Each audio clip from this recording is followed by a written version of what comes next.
discussion. Now, the decision over who emerges as the Senate President and Deputy Senate President is still ongoing, as many senators are agitating that the seat be zoned to their area. One of such is the Senate Chief Whip, Orji Uzor-Kalu, and Senator Sani Musa, vying for the position of Senate President and Deputy Senate President of the 10th or 10th Senate, respectively. Already, northern stakeholders comprising of senators-elect, traditional and religious leaders are set to convene in a meeting to deliberate over this Kalu-Musa ticket. Although stakeholders from across parties and religious divides have agreed to brainstorm on the endorsement of the Senate Chief Whip and his Niger East senator colleague. Now, some stakeholders still want the North to produce the Senate President. Now, these are issues we'll be talking about. Joining us in the studio to discuss more is Director, Center for International Advanced and Professional Studies, Professor Anthony Kila. It's nice to have you, Prof. Good to be here. Good morning. Good morning. All right. Now, the leadership of the Senate, what we are made to understand is that it is just the issue of first amongst equals, where it is the affair of the National Assembly. Yeah. But the way Nigerians have interest in who becomes the Senate President, the Speaker of the House of Reps, Deputy, and all of that, seem to be taking the whole temperature to another level. Why is everyone so involved in the leadership of the National Assembly as it is? Well, I think you started it very well by stating it that it's a battle amongst equals, where equals choose first amongst them, to speak for them, the Speaker of the House, to preside over their affairs, the President of the Senate. Why have we made it a public affairs? Because too many people are fraudulent for their ambition. To put it very bluntly, because a few people that want to gain the seat of power turn their personal ambition to a general affair. And I think it's unfair, But the problem with that is in the ideal world. The problem is that we cannot go on that corollary because we have built our democracy largely on zoning, on ethnic divide. I personally, Anthony Kila, I am against all these things. I'm not for it. I'm for democracy as intended by the Founding Fathers as a universal individual thing in which the individual convinces the rest of us that is more fit. Which Founding Fathers? The original the from Tocqueville to others. The idea was intended. Oh, not Nigerian. Oh, not Nigerian fathers. Because we need to get that correctly. Because we don't have Nigerian founding fathers. No, we don't have. We're hoping you become one. Maybe it's going to be people like you that will become the founding fathers of the modern Nigeria. Yeah, exactly. and therein, and he's very right. Sam is right. Therein lies the beginning of our problem because the idea of the founding fathers that will lay foundations for the kind of democratic society we have is still So what do we refer to the Wolowos and the Ahmadu Bellos and Nnamdi Azikiwe? They were the independent fathers. This is not the Nigeria they intended. They intended a regional, federal, Nigeria parliamentary system. This thing that we have started in 1979, and it wasn't allowed to really continue. Now, you see, something must be said. There's a general misconception about the role of the organs of power in the presidential system. It is assumed generally that the legislative arm of government is there to counter the executive. But it's a misconception. People just think that. You counter the executive only on exceptional issues, like constitutional issues, or if you deem that the chief executive, i.e. the president or the governor, is becoming a tyranny or something is wrong. That is when you pause him. I tell you when the legislature can counter the executive. Like when they were doing the Naira note, that madness that came over the country. Those are the extraordinary circumstances in which you counter. Ordinarily, the legislative arm of government in a presidential system is a place where they caucus together with the executive to get things done. It doesn't mean rubber stamp. That's the idea we have. The idea is that as a president, I will go to my like-minded people ideologically that we campaign together, hence presidential under the platform of your political party, where we share the manifesto and say these are the things we want to get done, so that when the law comes in there, this is what you need to do. Now, you see where we are is this: in choosing the leaders of the legislative arm of government, president of the Senate, Speaker of the House, there are three things that really we should be looking at, although we make it four in Nigeria. The three things are, one, what benefits the political parties. The political parties should want a Senate and a Senate president that will allow the manifesto to sail through. So that if you are for less tax, you want a house that will pass such bills. If you are for a certain cost of education, whether free or partial, you will want a house that will let that through. That should be what we'll be talking about.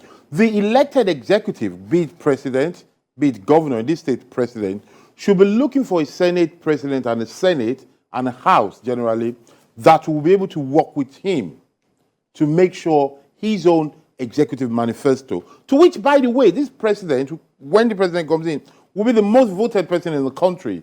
So actually, that's the one that carries everybody's vote, to say, this vote that millions of people, unlike you, that you have maybe, a couple of million to come in, each one of you, I come in with... Most of them don't have... But nobody's going to have a million. Yeah, they don't have up to a million. They don't have up to a million. I come in with double-digit million to execute my 12 plans. So that allow me to do that. That's what the president-elect wants. Now, the country, the rest of us, the whole citizen, what we want is a representative in that house that will be able to take our peculiarity of our constituency to them, to say, in my area, so I am a Lagos constituent, for example, what matters to me is more of city matters, cosmopolitan matters, metropolitan matters, not rural areas.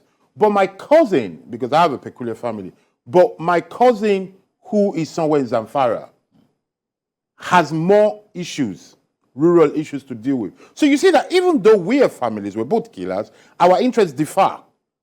And citizens should reason that way, so that the president representing somebody from Kila village in Abeokuta or in Lagos, in Ekpe, will be different from somebody from Kila village in the core north. So that their issues are different, and that is what we want. So citizens want legislator and a Senate president that can represent their core issues. Party wants somebody that can allow them carry their program so they can win next time. Not so that when you go and campaign with president or a house that's done badly, you're struggling to separate yourself, and the president or the governor wants a house that will allow him to implement his program. Well, we have made a good point by saying that the job of the legislature is not to be adversarial. No. But you know that we also have a tradition of, not only in Nigeria, generally in parliamentary history, Yes. we have a tradition of rubber stamp legislatures and also adversarial legislatures. Even a place like United States, Yes. you had the adversarial relationship between the Obama years, between the Republican caucus Yes.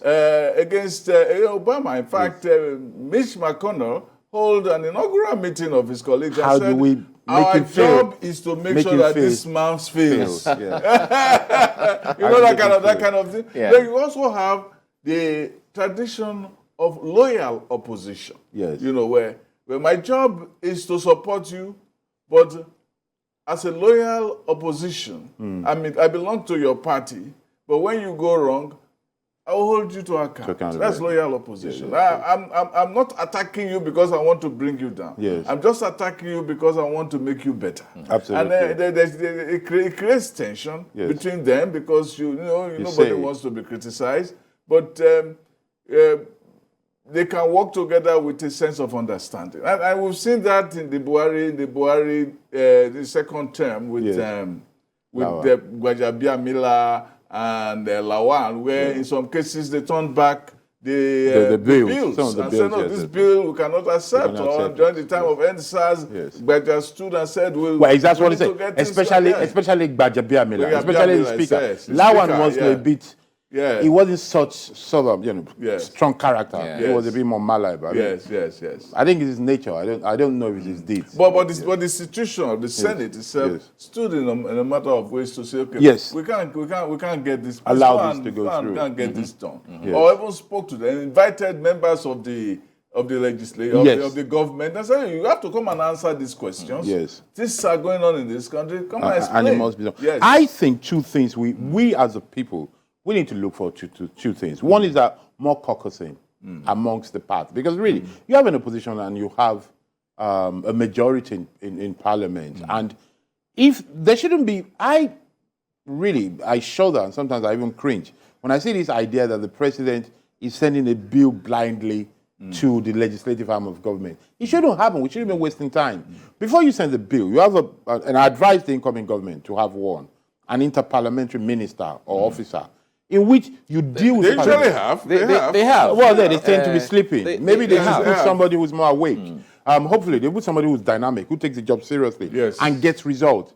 So that you go there way before presenting And advise the bill. them. I can't. This is what we want. I say I can't take this to the legislature Because I already know what they're thinking. Yeah. Exactly. Yeah. I know So what that they they're save thinking, the yeah. time of the citizens and they save tension by going through it, so that when the bill goes through, it sails through.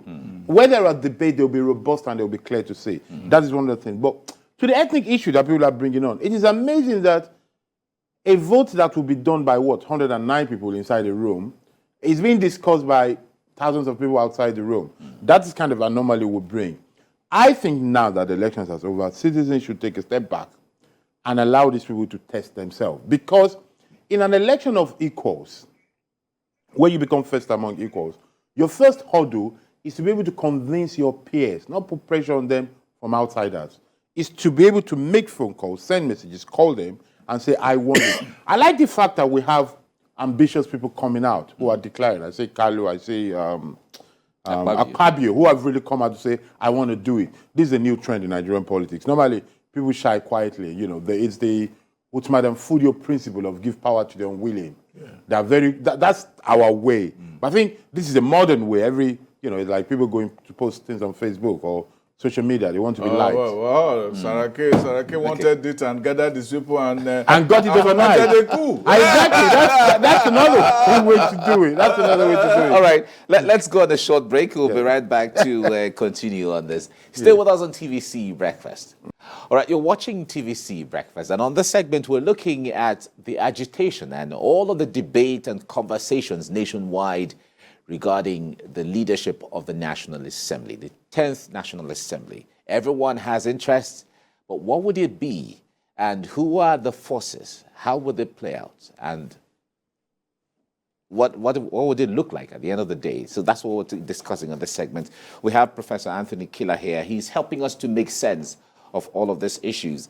Now, Professor Kila, you have said continually that this issue of zoning, you want Nigeria to live or to move above the issue of zoning, to talk about the issue of the merits and the quality and, what someone has to offer. But the point there is, the history and the experience that Nigeria has had with its peculiarity, do you think Nigeria is ripe for go anywhere, pick anybody and let the person just run? Well, I think it is. It's an individual thing. It's a visionary thing. You have to have the courage, the capacity, and the tenacity to do it as a leader. Up till about a month ago, people thought a Muslim ticket was a no-go area. Somebody comes in and breaks the table, and say, look, let's try this. It's a gamble. You're either going to win or lose. I do not believe that we should continue to tread on the road of our peculiarity. That is management. Leadership is changing direction. That's the point. We need leaders, not managers, if we want to change it. But you have to agree with me, though. If you don't agree with me, there's no point changing it. If you believe, whether you're a senator, president, or candidate, or any politician or analyst of some sort, if you believe that the best way to go forward is to keep thinking with zoning, ethnicity, then you're not going to try what I'm saying. But if you believe that, look, you know what, let's go for the best person, then you will take the risk to say, what is my best path to get things done? Do I continue this way or not? The conversation we're having is, we're putting what I think should be the last thing to be the first thing. We're saying, let's talk about the ethnic or the zoning or even the religion first. They're going to the Senate to debate, not to pray. Why are we talking about it? There's no way nobody will rule Nigeria and cancel any Islamic or Christian festival. But the point is that they pray before they go to the... Then go and do bad things. You see, I would take away the religion totally. But here we are. People are putting the religion, which is who they are. That's their own reason. I have my own way of reasoning. In my world, in my mind, what we should be talking about this. We want the Senate President. What are the activities of the Senate President? What are his tasks and what are his roles? Who best can do it? The Senate President is the first among equal that must have the charisma and the standing to be able to manage his peers. Because look, we just say it now. If you put somebody who's not capable on that chair, it's going to turn it to a non-dignifying place. There are people who can sit in a room on a chair and turn it to a throne. There are people that you can put on a throne and they'll turn it to a chair. It's not the idea. The idea that Tinubu chose Shetima was to let us forget the whole idea of ethnicity and religion. Which was a big gamble, by the way. Yeah. And say, look, this guy is competent. Yes. Look at him for who he is, a human being like you and I. Yes. And now they are going to govern. And when they govern and they say, okay, we are not governing as Muslims, we are governing as Nigerians, I hope we can learn from it. But then what we had was a backlash in which they decided to say, okay, let us follow a Christian candidate. And then it turns out that you cannot win an election by throwing just one religion out there. And I hope we have learned the lesson. Well, you hope so. Well, but I hope so too. But you see, it's a gamble because all this thing we're saying, if the results had gone the other way, we'll be saying, oh, don't you ever do a Muslim ticket again.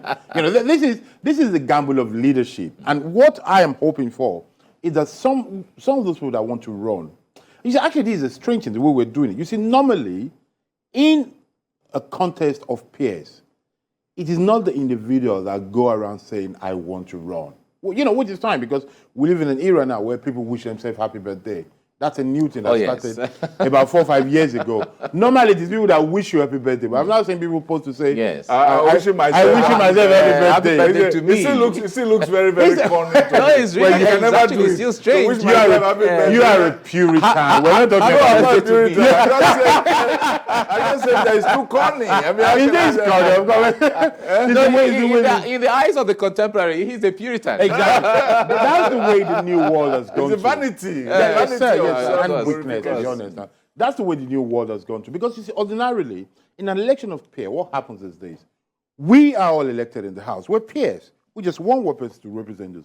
We look around at ourselves and say, guess what? For the next 4 years, given the kind of issues that we're going to deal with, I think Mike is the best guy to speak for us. Why? Either because a good relationship with the president-elect, either because he has a good standing with the people, either because he's the most senior of us. We juxtapose those qualities with what needs to be done in that Senate. You see, we need to realize something that we keep forgetting in this country, that amongst politicians, it is not the absolute best that become president or governor or speaker.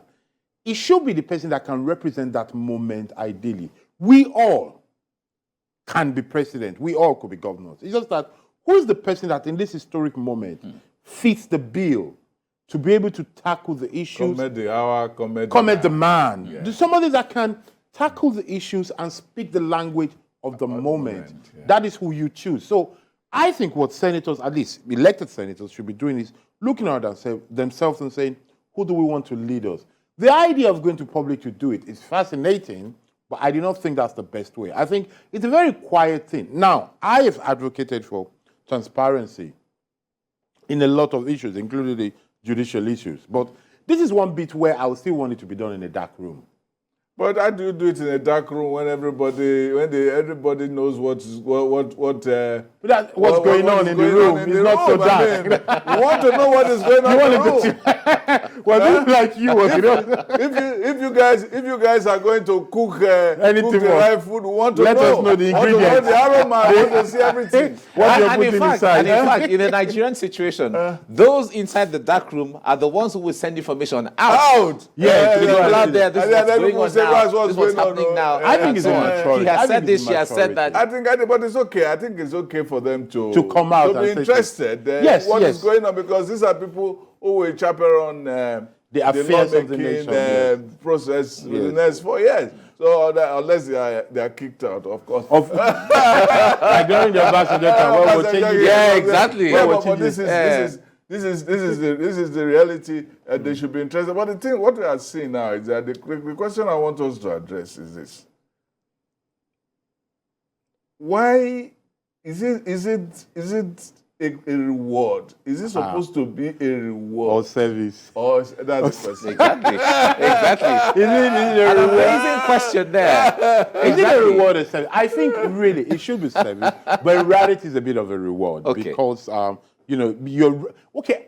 I think more than it's turned into a reward, but it should be a recognition.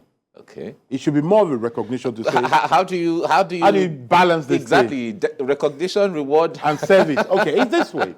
So it's a service in terms of there are things that needs to be done. We need somebody that will lead this house, preside over the affairs. Now, presiding over the affairs is not just sitting in the room and banging the gavel.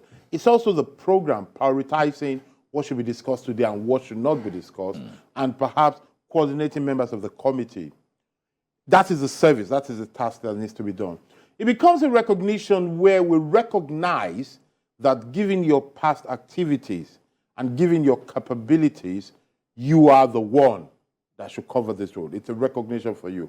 It becomes a reward to say, for all your years of service, this is what you come. But I don't like the reward bit. I think of all the reward, recognition, and service, reward is the worst one out of it. It should be more. But it seemed to be the top. It seemed to be the top on the list. How do you tell them that? How do you say, okay, this is the time to give reward, and I can't give somebody who didn't do anything? And that's the point. Like Jesus said, he said, ye are those that have followed me with all my temptation. And therefore I appoint unto you a kingdom, and you will serve with me as my as my ministers and so on. Jesus Christ himself has said that those people who endure with him in temptation. Yes. So when running for this election, there will be people who have soiled, who have toiled, who have done so many things. Who have done so many things. Yeah, but and then you want to throw them aside, and then the man who did not work, it happens. It does happen. No, of course it happens. Of course it happens. You see, let us look at it this way. Jesus Christ did not run for office.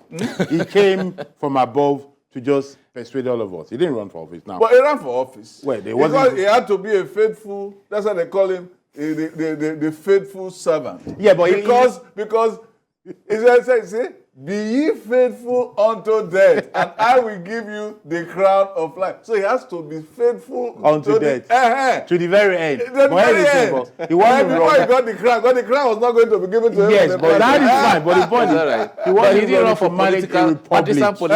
He wasn't running to manage the republic. But he was going to manage the kingdom. Who was it? And he wanted those who will continue with his temptation. So does the king. So does King Charles. But so is King Charles. So it's a different kind of king. But so is Oni of Ife. They were not voted for. They were not nominated by elections and manifesto. There's a difference. It's a different kind of king. I'll tell you. But you know that there are kings. You have in the days of the divine rights of kings. They were fighting to become king. Exactly, but they were fighting. They were killing themselves. And they killing themselves. They wanted to be king Jesus.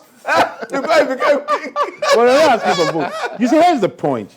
In terms of recognizing who has toiled with you, it's a recognition, not a reward, in the sense that by the time you plan, you conceive together, you execute, you convince, you convey, you run around together, you've developed a relationship where you share these goals. It's not just about, because you did something for me, here's this position. That's a wrong mindset. Okay. You have to recognize that amongst all of us, politicians will know, and I dare any politicians listening to me now to call me if I've said something otherwise. There are people who go around with you in all the rallies, in all the states you've gone, but add no value. They're just there presently. Yeah. They're just tagging along. They add to the number. They add to the number. That doesn't mean they will therefore automatically deserve to get a role that is commanding. There are people who come with policies, with ideas, maybe logistics, maybe they have grassroots support. So in terms of now sharing position, is recognizing that for your input, I can see that you're capable of managing this affair. Exactly. That is where it becomes recognition. Yes. If I see that you're loyal, but you're not capable of anything, you become a friend of the president. We're going to dine and wine together. And maybe if you have something else, I'll let you do. But I'm not going to let you handle sensitive matter that you're not capable of doing just because you're my friend. Okay, now, we are talking about Kalu and... Kalu, Akpabio. We're talking about Musa and all of this. Some people have said, look, Kalu is trying to be senator. Yes. Trying to be Senate president. Yes. When the presidential candidate was going to Abia, going to Imo, going to Ebonyi. We didn't see you. It was with me. Anambra. Eh? It was with me. It was with you? Yes. What were you We were discussing other affairs. doing? We didn't see you. You have a newspaper which was attacking the same man. We were governors of the opposition parties. We're seen with it, but nobody found it. But you won your election. You had your own posters. You didn't even have him there. So suddenly you say, I'm the most qualified. Yes. And so on. So, but then, you can also say, he's the most Senior person. senior, not the most senior. Zunazo is That's right, actually. It's more senior. Yeah, you're right. Yeah, you're right. Yeah, That is the most but that's his prominent. own thing, yes. He was more prominent. He has been the governor. Yes. He has handled a big office. Yes. But Zunazo has not, unfortunately, done that. Yes. And the Southeast, Yes. where it comes from, Yes. presented a handsome amount of senators. Yes. They had all three in Ebonyi. They had two in Imo. Yes. They had he comes from Abia. He Yes. got his own, yes. and so on. So they get, although in the presidential election, the party had 0% in two states, including his own, and 1% in one state, and so on. Yeah. So how do you now make the case for a cow in the south? And then you go to the south, and then you have Akpabio, yes, who in a very tough state, brought in not only 25%, but he was able to win a senatorial seat. In spite of how tough it is, because of the presence of Udom Emmanuel in the state and PDP, and you know, and he went to Edo. You have two senators. Yes. You go to Cross River, you have two senators. You go to Delta, you have two senators. Exactly. So how do you now say that they have worked better when they have fewer votes there? You have more votes. More votes in the South. More impact for the party. Even the votes in one state in the South swallows all the votes in the Southeast. So you see, now that is the joy of zoning and ethnic politics, because you are marshalling raw numbers and you're saying, look, based on fact, where do you get the support from? Yes. But when it comes to ethnic politics and religious politics, you can bypass all those merits and say, come and represent the people. Come and represent your people regardless of your capacity or your capability. That is the risk we have. In all these things, there's something we've not added to the mix to make it more complicated, is that we're looking at all these things inside the APC. What if an accord is made and somebody from the opposition takes the seat?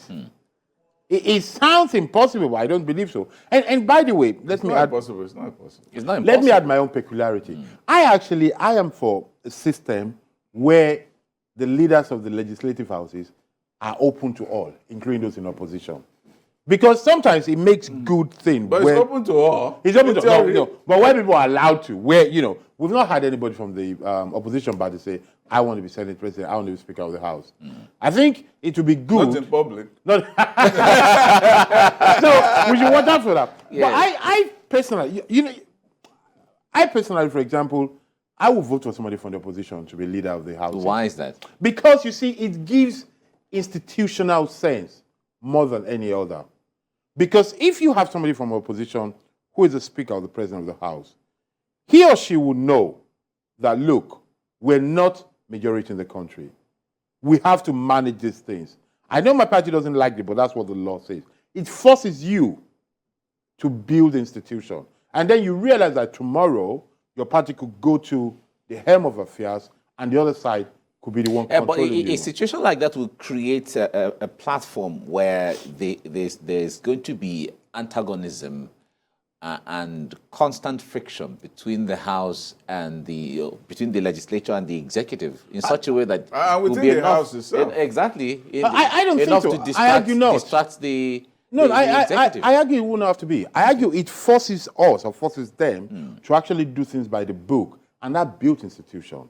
This I say this in abstract, but by the way, not so much in abstract, because for a long time, in Italy and Germany, for example, for over 50 years, it was practiced, especially Italy, for over 50 years of the Republic. It was practiced to allow the leader of the opposition take leadership of the House and some key positions in committee. It allows for institution building. The U.S. votes that way too. The Exactly. US votes that way. They vote the president in one party, and then they vote the Congress in the other party and create dialectical tension. There is, I think, a good dialectic tension that reinforces institutions. Yes. So that it's not just our thing, just we saying it among ourselves. It reflects the real institution. They want to create a kind of Montesquieu balance, exactly. Okay. That is my joy, exactly. You read through me. Baron Montesquieu, that's amazing. In all of this, what is the role of the president-elect? What should be his interest in all of this? Very good. You see, if I was advising the president-elect, I would say, this is the time to double down, not back down. Double down on your vision. You know, say to people, guys, I took a risk. I ran for office, I was elected. This was my vision. This Nigeria that I want. Let us play ball along that line. Nothing is going to happen. You know, he's just going to persuade them, hopefully not impose himself on them, but persuade them to say, this is the way I see the Nigeria of my dream. And guess what?